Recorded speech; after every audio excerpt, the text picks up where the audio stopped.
Hello and welcome to today's session where we will talk about DNA organization at the level of the light microscopy, which is the only way possible to visualize the DNA structure. And we will talk about the central dogma of biology, which is the flow of information, where we would have the process of transcribing DNA into mRNA and then translating mRNA into proteins. So this is the natural flow of genetic information. From DNA, we would transcribe mRNA, and from mRNA, we at the ribosome, we will translate the mRNA into proteins. These proteins could be structural proteins or they could be functional proteins. Proteins whose jobs are to provide structural integrity and structural support. These are for the cell. These are structural proteins, while proteins that perform physiological functions, these are called functional proteins. So anatomically oriented, structurally oriented proteins are structural proteins, while physiologically active proteins are functional proteins, and both of them are a direct product of the translation of mRNA. We have also learned that DNA could be replicated, so you can have DNA from DNA, the duplication and the replication of the DNA. So from DNA we would have DNA, that's a replication, and from DNA we would have transcription process to yield mRNA, and from mRNA we would use the ribosome to translate the mRNA to give us the protein of interest. So at a particular segment of the DNA, we would have a particular segment of the DNA encoding a particular protein. So we would transcribe different sites, different regions, different segments in the DNA to give us different proteins, structural or functional proteins. And we will also examine the cell at the light microscopy level, as I said. And what we need to know is that in the cell, we would have the nucleus, and inside the nucleus, we would have the nucleolus. And in between, the cell is compacted with DNA in the form of chromosomes. And these chromosomes are tightly packed, and we have two different kinds of this entire matter is called chromatin. From chromatin we would have chromosomes, but the densely compacted matter is called chromatin. We have two kinds of chromatin: heterochromatin and euchromatin. Heterochromatin and euchromatin. Heterochromatin and euchromatin. The heterochromatin is dense, very dense and very dark. That's why I have these dark islands that I labeled as heterochromatin. It's dense and it's inactive. How could the DNA be inactive? It means it is not transcribed. In fact, the vast majority of the DNA is in the form of heterochromatin. It is not active. Not active meaning it is not undergoing the process of transcription. Okay? And in euchromatin, that is the spread out form, the loose form of the chromatin that is now giving access for all of these DNA polymerases to come and to perform replication. So a DNA polymerase makes DNA, and an RNA polymerase makes RNA. So in transcription we use RNA, we use DNA dependent RNAs, polymerases, DNA dependent RNA polymerases, DNA dependent RNA polymerases. In replication we use DNA dependent DNA polymerases. So the polymerase is named after what it makes. So a DNA polymerase makes DNA, and an RNA polymerase makes RNA.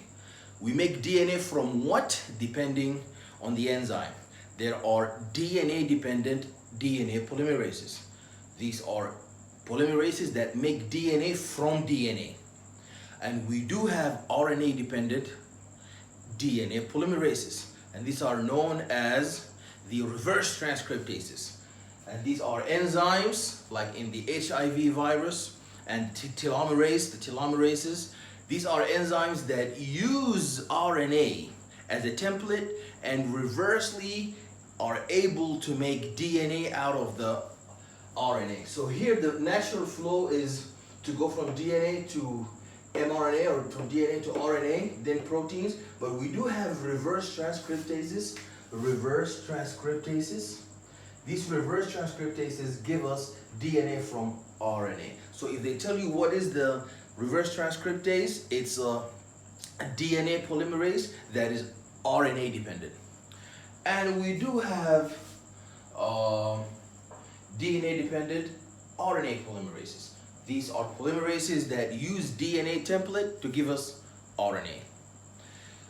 Okay, so the Chromatin is active in the sense that it is available for the function of these DNA polymerases or these RNA polymerases. It means it is loose, is no longer tightly compact, it is no longer in the form of heterochromatin, but in fact it is in the form of Chromatin. So the first question we need to know is, what is the difference between heterochromatin and Chromatin? Heterochromatin is the densely, tightly compacted, dark in microscopy. It looks like very dark matter, very black in color due to its tight and dense structure, and it's inactive, meaning it's not available for all of these polymerases to come and use it as a template to synthesize their target. Okay, the heterochromatin is not available for these DNA polymerases to come use it as a template and create DNA. The heterochromatin is not available for these RNA polymerases to come use it as DNA, as a DNA strand and create RNA. However, the Chromatin is the loose, light in color in microscopy, and it is the active form. Active in the sense that it is now available, it is spread out and very loose and accessible to all of these polymerases to come and use it.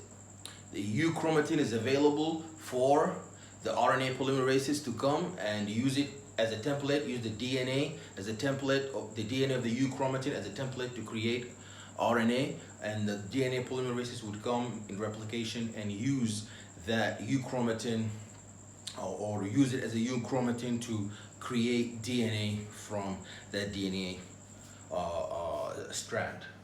Okay, so that's the heterochromatin, dark in color. Chromatin is a little bit lighter. And we have the endoplasmic reticulum and the majority of our cellular structure.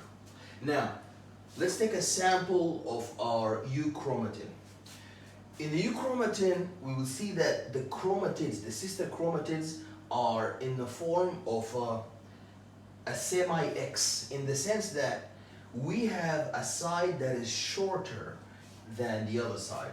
We have, in the middle, we have a centromere structure. It is the site where kinetochores would connect, and it's the site where these two sister chromatids would be aligned and would be in contact.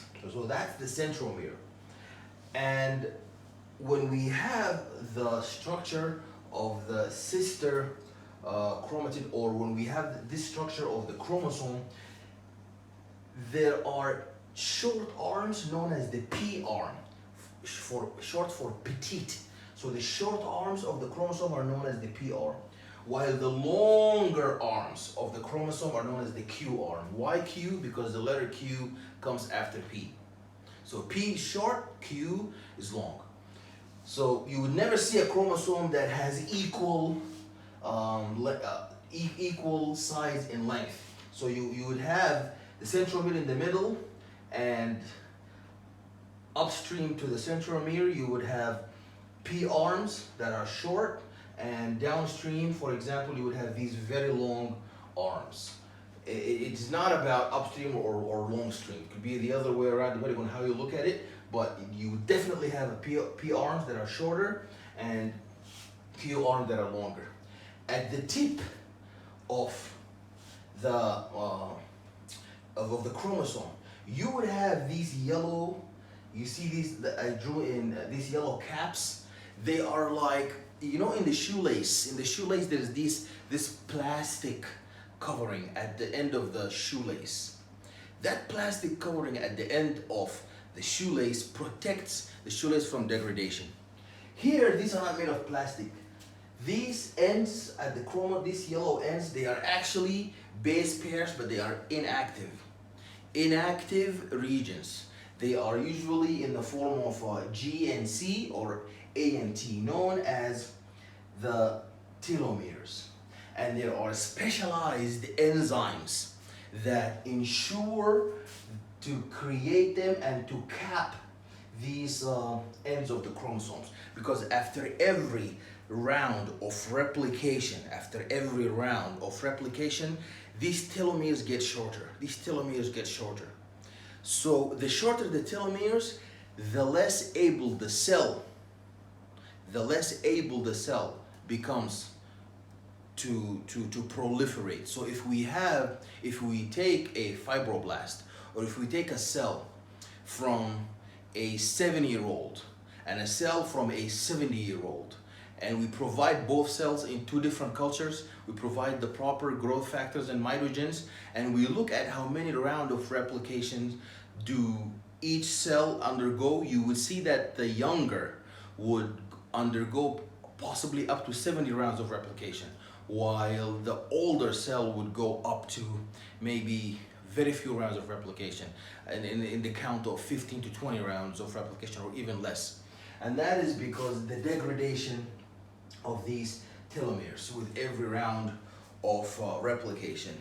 And when the cells undergo many rounds of replication and almost lose its entire telomeres, now the cell will perform what is known as damaged or fragmented DNA response, where the cell will now trigger apoptotic cell death or programmed cell death, where the cell will undergo a quiescence and the cell will no longer be able to divide, or the cell would properly get rid of itself or kill itself. Okay, so the thing you need to know is that cancer cells, they were able to mysteriously activate their telomeres and ensure that with every round of replication, with every round these tumor or these malignant cells, when these cells undergo proliferation, the more rounds of replication they undergo, supposedly they are supposed to lose these telomeres, but these cancer cells are able to activate their telomerase enzyme and ensure that those caps are not fully degraded, and they are therefore able to undergo they have a very high replicative potential.